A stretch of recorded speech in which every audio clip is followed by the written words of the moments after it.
कोकणातील प्रत्येक अपडेट जाणून घेण्यासाठी आजच माझे कोकणच्या सोशल मीडिया प्लॅटफॉर्मला लाईक, फॉलो आणि सबस्क्राईब करा।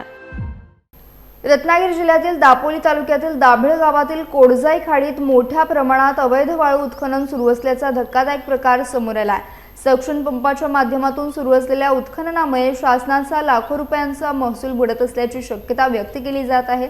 स्थानिक ग्रामस्थांनी याबाबत गंभीर आरोप करत महसूल प्रशासनाकडून दुर्लक्ष होत असल्याचं म्हटलंय। या अवैध उत्खननामुळे खाडीत असलेल्या कांदळवनांचे मोठ्या प्रमाणात नुकसान होत असून पर्यावरणाला देखील गंभीर धोका निर्माण झालाय। दरम्यान या प्रकारावर तातडीने कारवाई करण्याची मागणी ग्रामस्थांकडून करण्यात येते। सोशल मीडियाच्या माध्यमातून प्रशासनाला जाब विचारत अवैध उत्खनन थांबवणार का असा थेट सवाल उपस्थित करण्यात आलाय।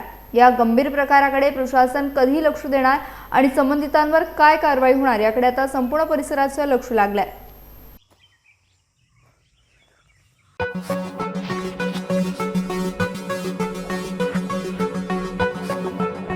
Thank you.